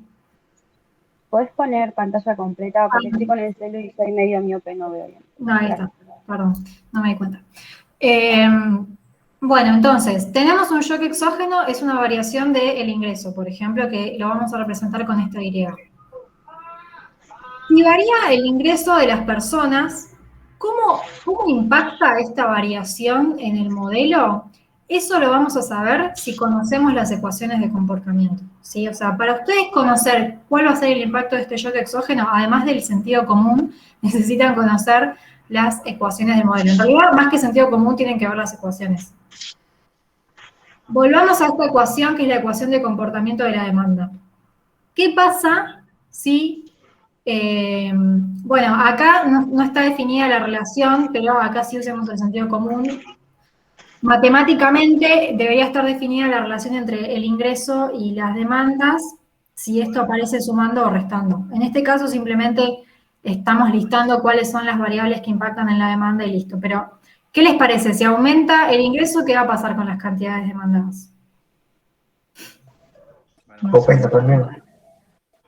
Asumiendo que es un bien normal. Aumenta. Aumenta el consumo. Exacto. Si aumenta mi ingreso, ¿sí? En esta función de demanda o ecuación de comportamiento vamos a estar modelando que ante una variación en esta variable exógena, que es el ingreso, ante una variación positiva, afecta positivamente a las cantidades demandadas. Entonces, ¿qué va a pasar ahora? Para todos los niveles de precios, ahora se van a demandar más cantidades. O sea, vamos al gráfico. Yo tenía inicialmente esta curva de demanda, ¿no? Entonces, para el precio PE2, en esta curva de demanda, en esta ecuación de comportamiento, yo demandaba estas cantidades. Pero ahora cambia mi comportamiento, ¿por qué? Porque ahora tengo más ingreso que antes. Entonces, como tengo más ingreso que antes, para el mismo precio voy a estar demandando más cantidades, ¿sí? No se fijen en el equilibrio, esto por ahora no lo miren. Estamos viendo simplemente qué pasa con la curva de demanda. Como hay un shock exógeno, cambia ahora mi comportamiento y ahora por todos los mismos niveles de precio yo puedo demandar más cantidades. Por lo tanto, la curva de demanda se va a desplazar.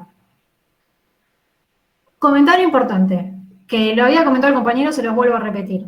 Cuando tenemos un movimiento en una variable endógena, fíjense que el movimiento fue sobre la curva.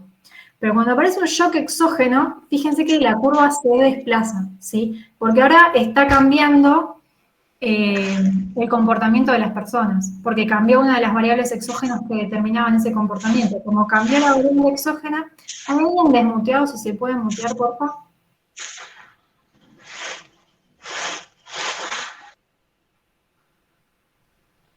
Bueno, como cambia la variable exógena, sí cambia el comportamiento de los demandantes en este caso. ¿Por qué? Porque es una variable exógena que la tenemos dentro de la ecuación de demanda. Si estuviera dentro de la ecuación de oferta, lo que cambiaría sería la curva de oferta. Pero en este caso es una variable exógena que impacta sobre la demanda. Fíjense que se desplazó en paralelo. ¿Por qué se desplaza en paralelo? Porque el parámetro no cambió. Entonces la pendiente es la misma. Yo sigo teniendo la misma elasticidad. ¿Se acuerdan que habíamos dicho que el parámetro era la elasticidad? El parámetro sigue siendo el mismo y acuérdense que si no les decimos específicamente cambió el parámetro, siempre asúmanlo como que está igual, ¿sí? Entonces el desplazamiento es en paralelo y en este caso es hacia la derecha porque es un shock positivo. Aumenta el ingreso, entonces aumentan las cantidades demandadas. Si hubiera sido un shock que hace caer a las cantidades demandadas, la curva se hubiera movido para el otro lado. Esto me parece que es un poco repaso, pero está bueno que quede claro. Entonces, Una vez que se desplaza, nosotros partimos del equilibrio E1, ¿sí? Esta era mi situación original. A partir de un shock exógeno, ahora mi curva de demanda es esta. Pero yo estoy en el precio E1. ¿Qué pasa ahora con mi nueva curva de demanda en los precios E1? ¿Alguien se anima a pensarlo o a decirlo? Y va a haber una mayor cantidad demandada. Muy bien, muy bien. Entonces voy a tener ahora un exceso de demanda, se produce un desequilibrio, ¿sí? Entonces, ante este desequilibrio, que en este caso es un exceso de demanda, porque ahora a este precio se sigue ofreciendo las mismas cantidades, pero ahora se demandan más. Entonces, ante este desequilibrio, que es transitorio, porque este modelo asume que siempre se retorna de manera natural al equilibrio, ¿cómo vamos a retornar al equilibrio? Subiendo los precios. Excelente. Empiezan a subir los precios. Entonces, miren lo que pasa. Ahora el precio es una variable endógena, por lo tanto me voy a estar moviendo sobre la curva. Y yo, como demandante, estoy parado sobre M. Si suben los precios, me muevo sobre mi curva y empiezan a caer las cantidades demandadas. Y como oferente, que estoy parado acá todavía, como empiezan a subir los precios, me muevo sobre la curva y llega un momento en que el rematador balrasiano ve que se empiezan a retirar bastantes demandantes, empiezan a aparecer bastantes oferentes, de tal manera que eso permite que se llegue a un nuevo equilibrio, que en este caso va a ser el punto E2, que es gráficamente cuando se cruzan las curvas de oferta y demanda. Entonces, ¿cuál fue el proceso? Y el proceso que asume este mercado y que en general van a ver siempre es: tengo un shock exógeno, ese shock exógeno hace que se me desplace alguna curva, va a depender de a qué curva está afectando la variable modificada, y también la dirección en la que se desplace depende de si aumenta o cae la demanda o la oferta. Ese shock exógeno desplaza una curva, ese desplazamiento, si los precios no se mueven, me genera un desequilibrio transitorio, y a partir de ese equilibrio transitorio empieza a operar el proceso de ajuste natural que habíamos visto en esta filmina. Empieza a operar ese proceso de ajuste natural y yo llego a un nuevo equilibrio que es E2. Pero fíjense que a través del proceso de ajuste natural yo siempre vuelvo.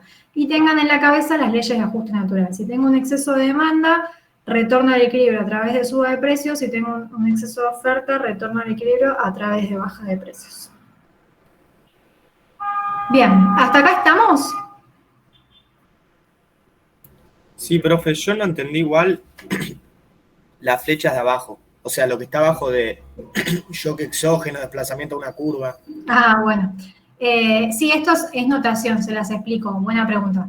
El triangulito significa variación, ¿sí? Entonces, el shock exógeno va a venir dado por una variación de la variable I, que en este caso decimos que es el ingreso de las personas. Ese shock exógeno implica un desplazamiento de una curva. Y de manera matemática pusimos que de Q a D, que es esta curva, pasás a Q a D apóstrofe, que es esta curva.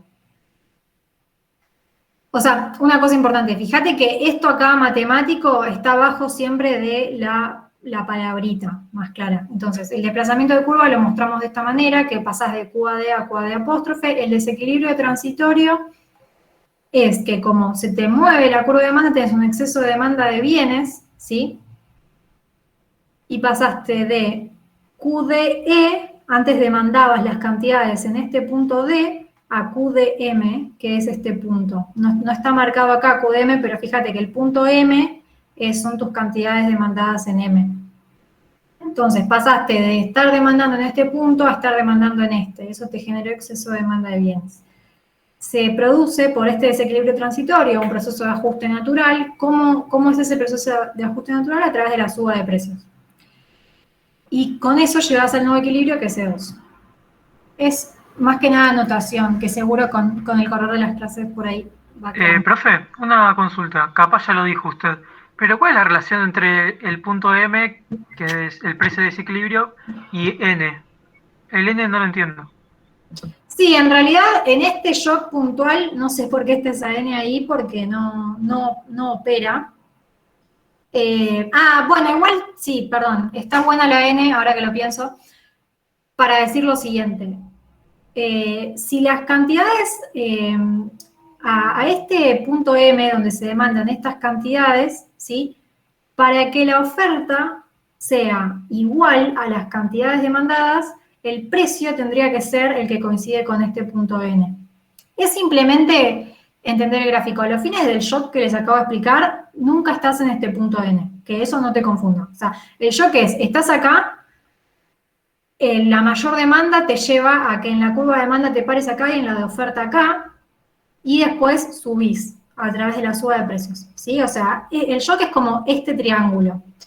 Esta N acá lo que te muestra es que si las cantidades demandadas son estas, para que vos tengas la misma cantidad ofertada, la curva de oferta te está diciendo, bueno, no, pero si vos querés que yo te ofrezca esto, yo necesito un precio mucho más alto. ¿Ves? ¿Esa sería la condición de equilibrio? No, la condición de equilibrio es que las cantidades ofertadas... Ah, bueno, claro, sí. La condición de equilibrio sería que las cantidades ofertadas sean iguales a las demandadas. El problema es que los demandantes demandan M, pero porque el precio es P1. Entonces, a vos lo que te dice, digamos, esta recta es, mirá que para que se cumpla la condición de equilibrio, como bien dijiste recién, tendría que pasar, o sea, los oferentes piden un precio mucho más alto. Entonces, si piden un precio mucho más alto para aparecer, les tenés que ir subiendo un poquito el precio para que empiecen a Ahí aparecer. es cuando se ajusta a la condición de equilibrio, que sería de 2. ¿No? ¿O me estoy equivocando yo? Volveme a preguntar porque creo que no te entendí la pregunta. Claro, entre M y N, o sea, digamos, es a determinado precio, pero vos decís que tendría que estar a determinado precio de N. Ahí es cuando se ajusta hacia la condición de equilibrio, que sería en el punto de 2, ¿o no? Claro, pero vos nunca estás parado en N. O sea, esto es una manera de contarles cuál es el precio que piden los oferentes. Pero vos en realidad acordate que hoy en día tenés este precio. Entonces en la curva de oferta estás parado acá todavía. Y efectivamente, como N te muestra que si vos quisieras que los oferentes ofrezcan esto, necesitas un precio mucho más alto, lo que empieza a hacer el ajuste natural es a subir el precio. Pero los oferentes están parados acá. O sea, esto te está mostrando que vos tendrías que subir el precio, pero el oferente hoy está acá. ¿Y vos qué haces? Empezás a subir el precio y te vas moviendo a través de la curva y llegas a E2, que sí es tu nueva condición de equilibrio. Claro. Listo, gracias, profe. No, de nada. Bien, después hay casos particulares. Uno de los que se les presenta acá es la demanda rígida. ¿Qué es lo que está pasando? ¿Qué es lo que cambió en este gráfico respecto a este? Más allá de que la curva es vertical. Digo, ¿qué variable cambió? A ver si alguien... La cantidad demandada es siempre la misma. Bien. Eso es porque ahora tenemos una curva vertical. ¿Y por qué ahora la curva se volvió vertical? ¿Qué variable cambió? ¿Cambió el precio? ¿La pendiente? Exacto. El parámetro. Es la pendiente, muy bien, es el parámetro lo que cambió. En este caso estamos asumiendo un parámetro distinto al que estábamos asumiendo acá. Para la demanda, fíjense que para la oferta volvemos a tener parámetro, la misma forma. Pero acá cambió la forma de la curva de demanda, entonces significa que tenemos una elasticidad bastante más baja, ¿sí? Este va a ser un bien bastante inelástico desde el punto de vista de la demanda. ¿Qué significa eso? Que aunque cambien sus precios, se va a seguir demandando. El ejemplo más obvio, que seguramente ya lo recontravieron, es los medicamentos, ¿sí? O sea, si estás enfermo, obviamente hay un límite, ¿no? Pero en general son bastante inelásticos, o sea, es un bien que se va a seguir comprando porque es algo que te receta el médico y que lo necesitas para curarte. Pero la clase pasada me dieron un ejemplo que para mí estuvo muy bueno, que era una persona que era celíaca, y me dijo que, no sé si hay algún celíaco o celíaca acá, pero los precios para esas personas son muchísimo más caros. Todo lo que es sin gluten o sea, la comida para un celíaco es mucho más cara que para alguien no celíaco. Y me decía, como yo igual, aunque sean tanto más altos los precios, no puedo elegir entre comprar otra cosa, tengo que siempre seguir demandando eso. Así que bueno, me gustó el ejemplo como para salir de lo obvio de los medicamentos, a ver si por ahí es más referencial para ustedes. Pero bueno, básicamente lo que está bueno, se los dejo de tarea, y si quieren lo discutimos en el clase del miércoles, que voy a estar yo y que vamos a ver la clase práctica de todo esto, pero acá es como que tienen el machete, ¿no? O sea, fíjense lo que ocurre. El shock es que caen los PN. Los PN son, habíamos dicho, precios complementarios. Piensen lo que quieran. No sé. Lo que estoy pensando es que acá pusimos PN en ambas curvas, pero en el gráfico está modificándose solo la oferta. Eso a priori está mal, o sea, si el PN afecta a ambas curvas, tendrían que cambiar ambas. Hagan de cuenta que el precio de algún bien complementario o suplementario afecta solo la oferta, y como cae, a ver, pongamos un ejemplo. Tenemos pelotitas de tenis, ¿no? Estoy pensando. Hagamos de cuenta que PN es un insumo. Entonces, cae el precio de los insumos que necesitan los productores para producir esas pelotitas de tenis. Si cae el precio de esos bienes, ¿qué pasa con la oferta? Puede aumentar la oferta. Claro, ¿por qué? Porque le bajan los costos, ¿sí? O sea, antes compraba un insumo a un determinado precio y ahora cae el precio de ese insumo. Entonces, los productores dicen, bueno, listo, ahora a este mismo nivel de precios te puedo vender más porque yo ahora tengo costos menores. Entonces, fíjense que eso desplaza a la oferta a la derecha. Al mismo nivel de precios pueden ofrecer más. Y Una después, pregunta. sí. ¿Los precios complementarios no serían de los bienes, por ejemplo, para las pelotitas de tenis, de las raquetas de tenis? ¿O me estoy confundiendo con otra cosa? Sí, un bien complementario de una pelota de tenis es una raqueta. Por eso después cambié para hacer un ejemplo más fácil, y en vez de decir que esto es un bien complementario, dije que es un insumo, que lo toman como insumo. O sea, la anotación acá lo que busca es que piensen que cambia el precio de algún otro bien. Y ustedes acá elijan qué bien quieren poner, si es un insumo, si es un bien complementario, si es un bien suplementario. El chiste de la anotación es que la N significa que es otro bien distinto al del mercado. Si fuera el del mercado, fíjense que el subíndice va a decir A. Pero si es de otro bien distinto al del mercado, es una N. Entonces, esto significa cae el precio de algún otro bien. Y acá, como veo que es una expansión de la oferta, lo que se me ocurre decirles es, bueno, cae el precio de un insumo. ¿Sí? Entonces eso hace que, no sé, ¿de qué hacen las pelotitas de tenis? De goma. Bueno, cae el precio de la goma, sería... O de la tela amarilla. Claro. Que la recubre. Exacto. Entonces cae el precio de la goma o de la tela amarilla, entonces ahora, ceteris paribus, o sea, si queda todo lo demás constante y solamente te bajó ese precio, bueno, listo, podés producir más. Bien, fíjense entonces cómo ajusta el modelo, y si tienen alguna duda me la preguntan el miércoles. Igual el miércoles vamos a ver un caso de por eso es que se los estoy dejando de tarea. Igual, si quieren lo explico ahora, es una tontería, pero yo para no dejarlos ir tan tarde. Y esto es un ejemplo real que está muy bueno, que es el mercado petrolero. Fíjense, las barras celestes son la producción del mercado, y lo que ven acá, la línea roja con estos marcadores, es los precios, ¿no? Entonces, fíjense, teníamos precios bastante altos, ¿sí? Y la producción había empezado a subir con estos precios. Bueno, igual estoy pensando que este gráfico no está muy bueno, porque no veo que caiga tanto. A ver, exceso de oferta o de... ¿La línea roja es la demanda? No, es el precio, y esto es la producción. Y no es porque hubo una sobreproducción y no se demandó lo que se produjo. Estoy pensando porque no lo había visto antes, lo estoy razonando ahora con ustedes. Esto es así, teníamos una determinada producción. Como el precio se empezó a mantener en niveles bastante altos, que es esta línea roja, fíjense cómo empezó a subir la producción, ¿no? Pero acá está marcado, no lo hice yo, por eso lo estoy entendiendo con ustedes. Acá está marcado como un quiebre, ¿por qué? Porque a partir de esta producción, que es bastante alta, miren lo que pasa con el precio. Se desploma mal. Un tipo de sobreproducción. Claro, podríamos pensar que lo que estuvo empezando a pasar es que hubo sobreproducción, y lo que estoy viendo con el precio es que después volvió a caer. Claro, estás produciendo, es eso, ahí va. Estás produciendo a niveles muchísimo más altos que los que estabas produciendo cuando el precio estaba muy alto.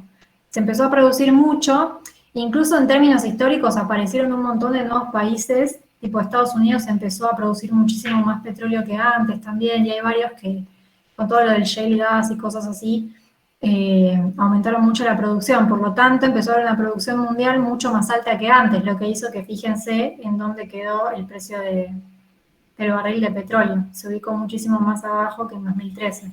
¿Eso tiene que ver con que en ciertos mercados no es tan fácil bajar la producción tan rápidamente? No, en realidad tiene que, sí, o sea, lo que vos decís podría llegar a ocurrir. Acá puntualmente con el petróleo, lo que creo que pasó es que, como saben, es un insumo completamente fundamental, se usa para el transporte y para los aviones, los autos, todo. Y lo que empezó a haber es muchos países intentando tener su propia producción, ¿sí? Poder autoabastecerse de petróleo. Entre ellos el más grosso, digamos, porque se notó mucho la diferencia que hubo en cuanto a su producción, fue Estados Unidos, que empezó a encontrar lo que se conoce como shale gas, o shale petróleo, que es petróleo no convencional, porque la manera de extraerlo es bastante más complicada que el convencional, que es bastante más fácil, pero Estados Unidos encontró algunos yacimientos donde tenían la maquinaria para poder extraerlo, entonces empezaron a producir más. Esto igual, no sé si estos fueron los ¿Eso no fue años. con el fracking? Claro, por ejemplo. De hecho, lo que es vaca muerta son hidrocarburos no convencionales, son son mucho más difíciles de explotar que los convencionales, por eso se necesita inversión muy grande. Pero bueno, más allá de eso, lo que empezó a pasar es esto, el mundo como que pudo empezar a producir más petróleo, o incluso los propios países de la OPEP, la Organización Petrolera, la Organización de Países Exportadores de Petróleo, incluso ellos mismos quizás empezaron a producir más.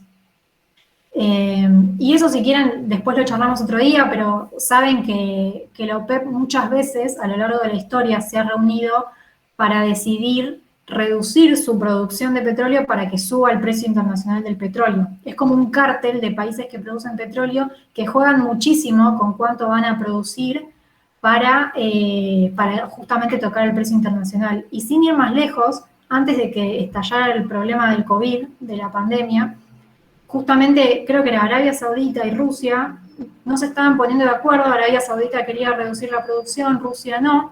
Entonces Arabia Saudita le respondió y aumentó la producción también para hacer una guerra de precios.